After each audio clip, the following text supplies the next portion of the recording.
Good afternoon. This meeting of the Preservation Board is now in order. Let's see who's here. Commissioner Vines, are you here? I am. Okay. Commissioner Killeen, are you here? Yes, sir. Okay.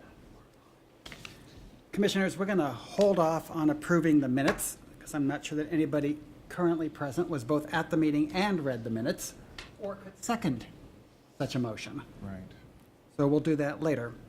I'd also like to direct your attention to the agenda. Agenda item D is no longer on the agenda. We have A, B, and C to hear. And because I have the sheet for B in front of me, first I'd like to begin with 1910 Rutger.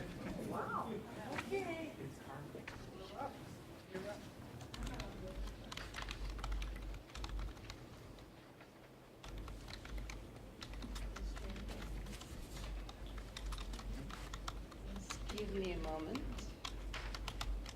Oh, that's good.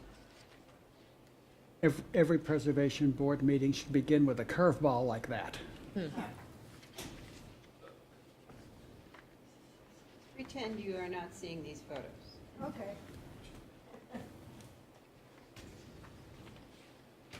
Okay. I'm Jan Cameron with the Cultural Resources Office. This is a preliminary review application to construct a new three-story, single-family house at 1910 Rutger. And this is the site. Actually, it's the right-hand side of the site, just to the right of the center tree. That's the property. And this is, actually the center portion was submitted as a model example. It was in fact a new construction that was approved by the Preservation Board in 2012. Building to the left of it at 1554 Mississippi was the model example for that approval. And on the right is the front elevation of the proposed building, which follows the model example, if that's clear. So it does have a historic model example, and it has been approved by the Cultural Resources staff as an appropriate model example. Detail of the proposed cornice. The one on the bottom is the other building, and then the proposed cornice for this, and same thing with the window heads on the front elevation. This is the side, the east side, and the west side. And a streetscape showing the building in context with the existing structures. To show you very quickly, this was a very difficult block to photograph because of all the trees and vegetation, but that is the side on the left, and the two buildings directly west of it, which are single-family, mansarded, 2.5-story buildings with plaster fronts. This is the context to the west of Mississippi. Now we are on the eastern side of the site. Is a building of row houses, 2 stories. And some more 2 and 2.5-story row houses further to the east on the same side of Rutger. Note that there are gaps between the buildings on Rutger so that the streetscape is not totally consistent. And then on the right, we're beginning the opposite context at Mississippi, that factory building that was recently renovated. And proceeding opposite to their parking lot. And then on the right is a more consistent detached single families, 2 and mostly 2 stories, occasional one with a mansard. The staff is recommending that the board give preliminary approval to the project, subject to the review of final drawings and exterior material details by the staff, which is our usual comment. Also, the initial application included a 3-car garage, which I neglected to mention in my write-up with the staff. That is not in compliance with the standards, and I believe that the applicant has agreed to reduce it to a 2-car garage. So that would also be a condition that we'd like to see placed on the preliminary approval. Questions? Neighborhood, Alderwoman, The alderman has not commented, the neighborhood is here. okay. Randy, questions? I do not. Colleen, questions? No, sir. Okay, thank you. Okay, I see, where's the applicant? Okay, applicant first.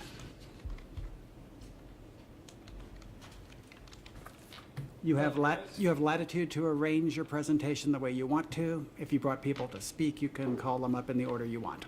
Thank you. Well, really, if you guys can either reference the streetscape or, I guess, if we can pull it back up on the board, either way would be fine. This is-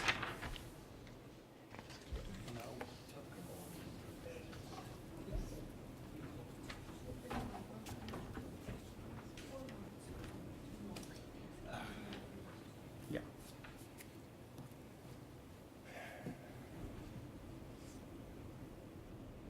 Sir, can you state your name? Yes, my name is Jeff Day. I'm the architect.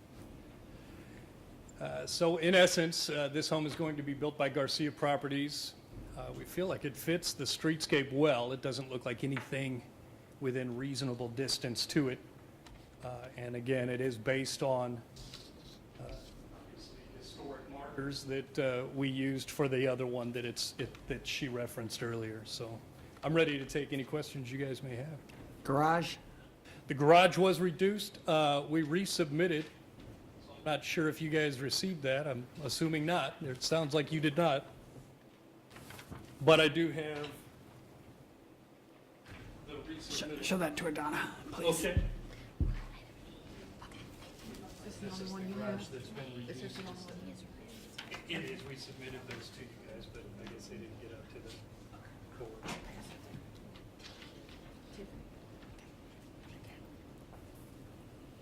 Okay, we're looking at 1910 Rutger. Mr. Colleen, questions? No, I don't have any Mr. questions. Vines, questions? Just out of curiosity, do you know, goodness, was there previously a building on that site at one point in time, or had it I always don't been? know. Did you guys excavate and see a foundation or anything in the ground?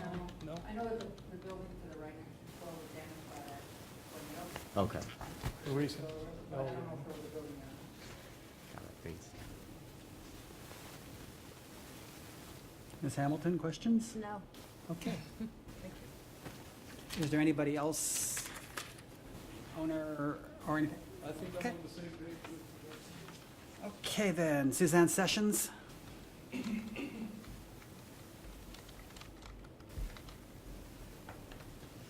Hello. Hello, again. Suzanne Sessions, 1831 Kennett Place, Lafayette Square. Great. We did review this project a couple of Tuesdays ago, and at the time, we asked Jeff to remove the third garage. And when I saw it on the agenda, it was still there, and so that was one of my questions today. That's very important that we keep it back behind that. The second issue I have is the historic model example. It is now corrected that it was based now on the 1555 or 1554 one, and that's great, just so it stays in the record like that. But I don't believe that that particular building belongs on Rutger Street. Rutger is all, two-story, multifamily, and even single-family. We don't have anything this elaborate going on Rutger Street. It was perfect for Park Avenue. In fact, two of them went up on Park Avenue, as you well know, Jeff. And that was fine, and I know that there was some, adjustment that had to be made on those, because they became a bookend for Park Avenue for Mississippi between Park and my street. Kennett Place, thank you. So, but our problem is that, I'll tell you what the problem is. Way back in, was it April or whatever, when we came here for the last Praxair, meeting, and we were lectured rather sternly by a missing member here about the fact that what we're doing is allowing cookie-cutter buildings to go up in Lafayette Square. It's because of our historic model example, and we should do something about that if we want to. And It was Anthony Robertson who brought that up. I wish he were here now. And because after the meeting, I talked to him, standing over there, and I said, you know, it's not the problem of the historic model example code. It's the problem that a developer can take an accepted historic model example and use it over and over and over again, even though it might not fit that particular street. And so far, the two-story townhouses that are going all over Carroll, and for that matter, quite a few on Dolman, are fine. Maybe all alike, and we wish they weren't, but they are. But this is out of place on Little Rutger. It's just too ostentatious for that little street. We asked that the developers go back and look at either a two-story one that they've already done, or look at a mansard roof that matches some of the ones down the right, which would give you the third floor, but give you a look that was more in keeping with the rest of the street.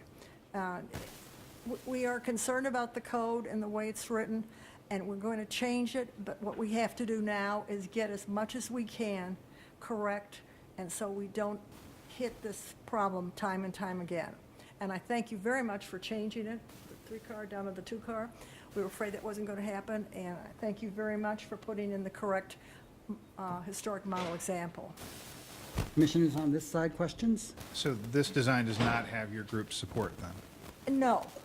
I think building on that site is just great, but even with 3 stories, but not a 3-story straight, building like this is appropriate for a building facing facing Lafayette Park. It's just not appropriate for one of the side streets.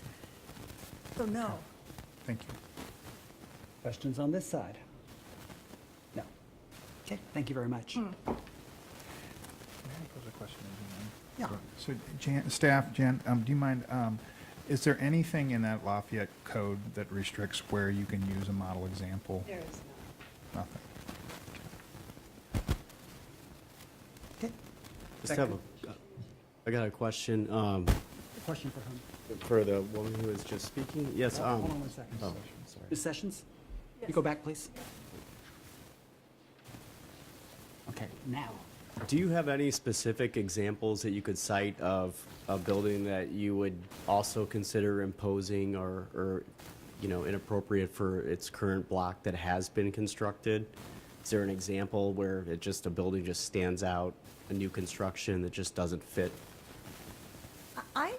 At this point, this quick, and hello, I haven't met you before. I'm Randy You're new on Vines. the board, that's wonderful. No, I can't right now. The 2 that we have on, the 3-story ones that we have right now in Mississippi, I wish they were a little bit shorter than they are, and I wish the cornice were a little bit, you know, lower than it is, but it's not, you know, it's pretty close to what they have. And although we have all duplicate buildings more or less on Carroll Street, they're 2-story, you know, they look like they were all built, you know, the same time, and that's fine. So to answer your question, I don't think there's anything that bulges out like I feel this could because of this, you know, the size. And I think just a mansard roof on that, you know, as on many of the others on that side of the street and the other side of the street, you can see the 4-family at the very end on the left-hand side. That's a nice look. I mean, it's in single-family houses on the other side of the street, too. And it fits that street. And I'm not asking, I don't think, for anybody to jump through hoops. I'm just asking for something that looks like it belongs on the street. So, no, I don't have any real strong objections to anything that's been done. Okay. Thank you, Ms. Sessions. Let me say one other thing about the fact that our code says to be appropriate when it comes to it. And I call appropriate when it comes to an historic model example that's used, you know, to fit the street. I call that, what I'm speaking about, inappropriate. Interesting. Okay. Thank you. Commissioners, this concludes our testimony and apparently our questions. Commissioner Killeen, have you got a motion? I do not. Okay. Commissioner Hamilton, do you have a motion? motion that they go back, the applicant goes back and changes the design, the top. To what? Something that fits the neighborhood. There is a motion on the floor. Is there a second to that motion? I'll second for discussion. Okay. So, what do you want to do?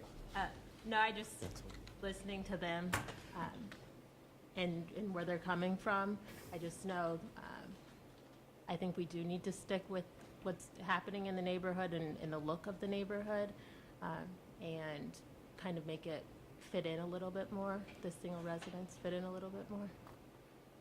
So if the,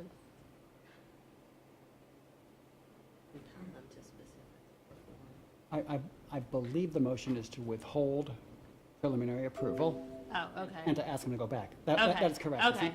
And that's what Sorry, you I walked understood as in well? late.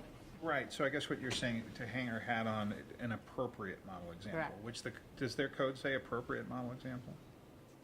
It says that the Cultural Resources Office should determine whether it's appropriate or not, and our opinion was that it was an appropriate model example. Is it came from the district? It is a three-story as opposed to mansard, but there are some elegant details on the mansard roof buildings on Rutger. So, I mean, it's a difference of opinion. I think the staff feels that it's appropriate. As objectively speaking, Randy, oh, I'm sorry. the discussion is with us. Oh, sure. From my view, looking at the streetscape rendering, I don't see anything that would make this any more imposing than any other building. It doesn't seem out of place to me at all. If it had the building right next to it, just to the east, been proposed, that might have been considered inappropriate too, because it's shorter, doesn't have a mansard roof, it doesn't look like it has the same amount of detail as the new construction being proposed here. It seems like a block that is, that consists of multiple level buildings and multiple details on the roof lines. I don't see what's so inappropriate about it as proposed.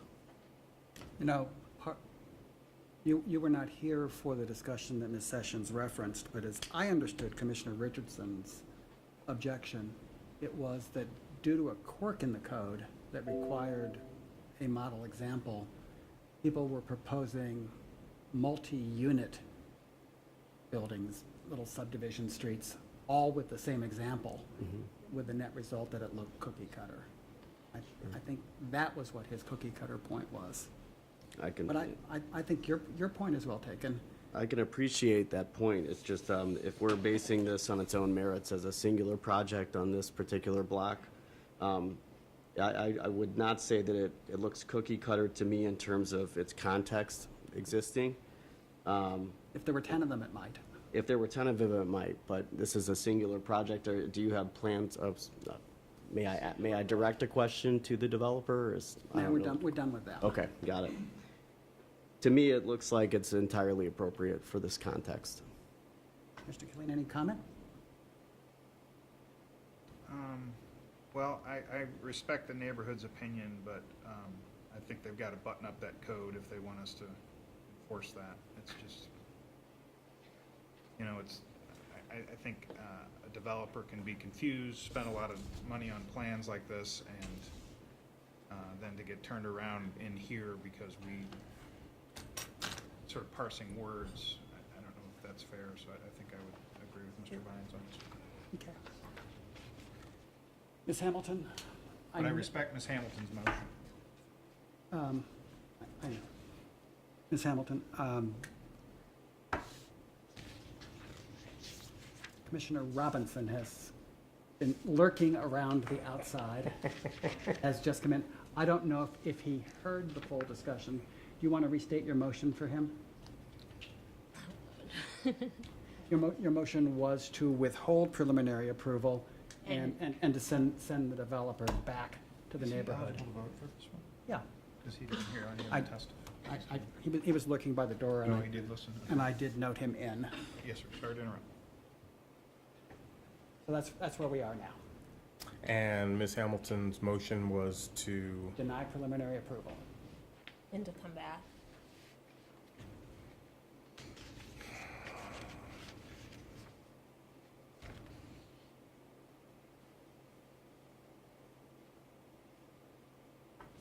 Think you're caught up?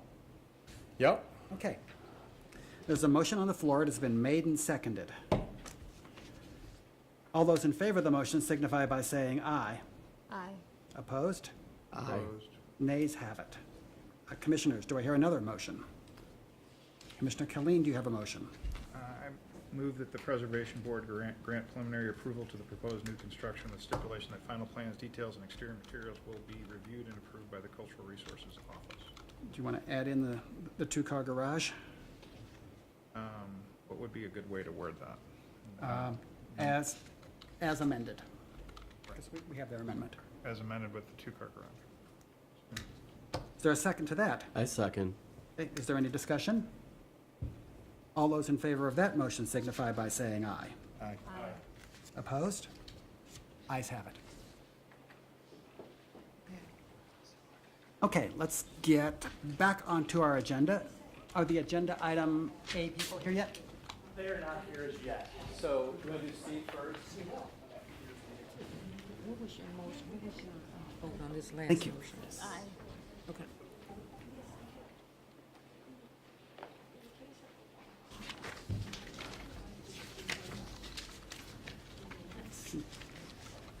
That developer. Check that chair.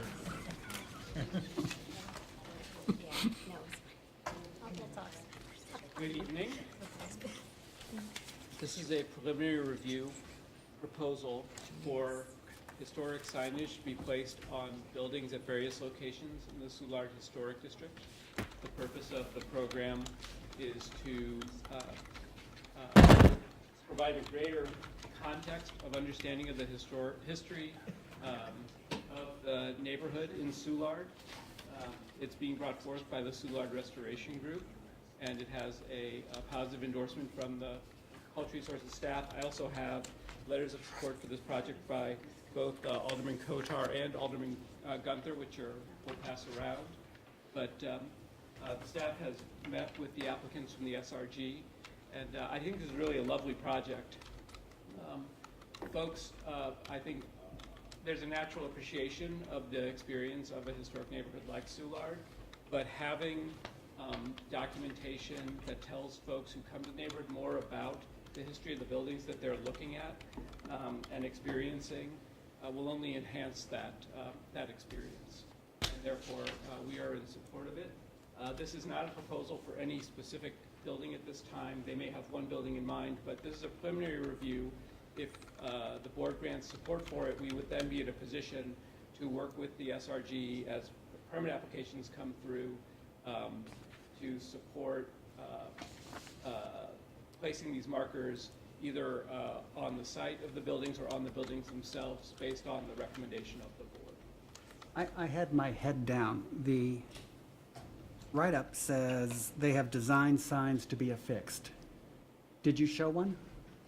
They will have them to show. I would rather have them present what they've done in this case. Then why were we listening to you? Let's get that, let's let them come up. Well, my goal is to be brief, Richard, but you're not helping with that. Could have been briefer if you'd said, I don't have these signs, they have these signs.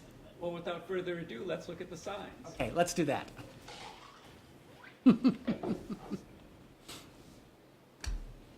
Hello. We do this every month. Oh, well, there you go. Well, I don't, so pardon me if I don't do it as well. Okay, y'all tell us who you are, please. I am Luann Denton, 2622 South 11th Street, And your associates there? and this is Marilyn Morris, 2622 South 12th Street. And this is Wade Westridge, who is 24-something South 10th Street, but he is also the president of the Soulard Restoration Group. Excellent. So, thank you. We appreciate it. We would be very interested in providing a historical signage system throughout the Soulard Historic District. We'd like to offer information on a rich and varied past. Yes, we're a great entertainment and dining area, and yes, we do throw a nice little Mardi Gras party, but we want people to recognize this is one of the oldest surviving neighborhoods in the city of St. Louis. We would very much like for people to get the history that is there and to understand how much the history in Soulard has shaped the history in St. Louis and the entire region.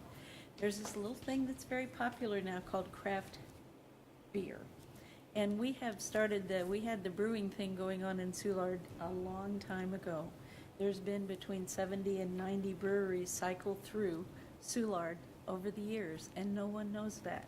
And we would like to make that part of the history where people can see the footprint. We are living history in Soulard. There are so many of the beer baron houses that are still there and are still being lived in. Miss Marilyn lives in the house that was owned at one time by Charles Schilling of the Schilling and Schneider Brewery. So there's so much there that we would just really like to have people think history when they hear Soulard, not all that other stuff alone. We have the support of the Soulard Restoration Group, which is providing the seed money for this project. We have the support of the Soulard Business Association, and we have letters of support from both our aldermen. We're very grateful that our Code and Zoning Chairman, Jay Gibbs, which some of you are probably familiar with, he's a eminent Soulard historian, is very much in support. And we are so grateful for the help from Dan and Jan, and intend to continue under their guidance and support. Our proposed design is based on stainless steel. We're proposing a stainless steel application for multiple purposes, because of weather, because of graffiti, because of durability. And we have, got that military, there you go. We're proposing, we initially made it up in terms of a vertical, but after meeting with Cultural Resources and with Jay Gibbs, we're going to do it this way for size reasons and for people to be able to see what they're doing. The current code is, as researched, is 10 by 10 inches, and this is an approximation of that. We're concerned with the size and being able to read it. I can barely see you, much less it. I couldn't. So we are asking to increase to the 16 by 12 inch. Thanks. In researching materials, there was a previous signage project in Soulard that they did. This was an award that was gifted to people who had done nice rehabs on different homes. And when it was initially created, it was done in an aluminum or in a brass. And some of those signs have faded into a green blob. So we went to a recreation in the stainless steel. The stainless steel is to be, we're proposing, laser engraved.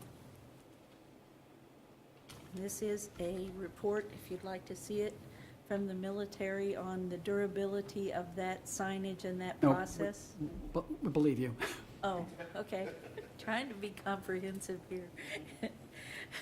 So we then explored other signage projects in the city of St. Louis, the best known being those on Cherokee Street, which are considerably larger, and they go up and down the entire Cherokee location. Then we found examples all over the city of St. Louis.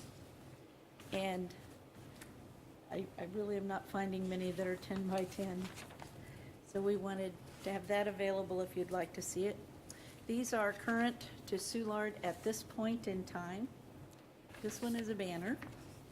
This is the signage that is being donated to the city by Les Amis in honor of the 250th birthday. And of course, the best known example is the Delmar Loop. And the dimensions of those signs in the Delmar Loop are 1 foot by 2 feet. So we wanted to present that. The design has been chosen to provide adequate lineage to do a little history on each of the houses. We are trying to, we will be doing the direct research on what exact dates are, but sticking with the circa 1882, 1886, because we might have a building permit that it started this date, but who knows when it finished. We intend to utilize a slight difference of design from the steel one that is made and change the bottom to say the Soulard Historic District. We are very proud of being part of the Soulard Restoration Group, but we wish to celebrate the entire Soulard neighborhood. We intend to use our logo, which is the Soulard Star, reminiscent of what is on the side of all our beautiful brick buildings, and have it in a 3D effect on the side. Are those ninja stars? I'm not going to throw it. They're a pretty nice little representation of what's on the side of our buildings. We actually can order them through Gringo Jones, which is kind of nice. It's, once again, local. If someone should attempt to vandalize or spray paint these signs, you can wipe it down with acetone, and it will come clean, and the sign will not be harmed underneath. The seed money is being provided by the Soulard Restoration Group. The committee working on the project has developed a potential list of properties that are historically and/or architecturally significant, and there's a lot. We're very proud of that. We have in the plan to develop a brochure that we would then place throughout the neighborhood or make available online. We'd like to even do it on an audio tour basis to encourage. How heavy would a steel brochure be? And expensive. Well, we were thinking more of a paper model to encourage people to explore the whole neighborhood. The neighborhood's 112 blocks, so it is a walking neighborhood. It's a long walk, but it's possible, and on a pretty day, it's a nice stroll. We thank you. Questions? Tiffany, you're our Realtor. Is this a good idea? I love it. I think it's great, yeah. Thank you. Questions for them? No. Tony, you have questions? Andy? What took so long? Great. I've been busy. Anything? I move that we approve this, let me see, let me say this correctly. I move the Preservation Board grant, here, I've got my lines now. Grant preliminary approval for signage delineating the history of the buildings in Soulard, and not just the partying. Is there a second? Motion made and seconded. Is there any discussion? Hearing none. All those in favor of the motion signify by saying aye. Aye. Opposed? Ayes have it. Thank you so much. We so appreciate it. We'll look forward to inviting you to come see it. Wait, we needed an invitation to come to Soulard? Darn it! You have our addresses. Come on down. Okay, has agenda item A arrived? Okay, so I just rushed out, I got a phone call from them, that's where they were. They are stuck in a meeting over in Illinois, and can't get here, they apologize. So, it's up to you if you want to hear it. They understand that, them not being here is required, and if you want to defer it, you may. In terms of the actual project, we don't really have an issue with it, we think it complies. I have nothing officially from Benton Park or the alderman about it, although I have discussed it with them at length. They're also fine with it generally as well, but I have nothing official because they don't meet actually until like September 8th. So they couldn't give me anything official because they don't meet until then. But, they knew they were supposed to be here and they just called and said, we could have our meeting at time. Okay. So it's up to you how you want to proceed. Commissioner, since it does not seem to be either controversial or urgent, why don't we just postpone this till a time that they can be here? So moved. Second. I don't think we need a vote on that. We're going That's right. to defer this to the next one. Fair enough. Commissioners, do we have any other business to discuss? Minutes. Oh, yes. Has any commissioner who has since arrived read the minutes from the last meeting? Okay, you have a motion to make? Do you move that we approve these? Yeah. Okay, is there a second? Second. Okay, any discussion? Hearing none. All those in favor of approving the minutes from the last meeting signify by saying aye. Aye. Opposed? There, see? It's not as hard as you I thought. know. Okay, any further discussion? Do I hear a motion to adjourn? Motion So to moved. adjourn. Okay, we stand Oh, it's adjourned. aye. Thank you.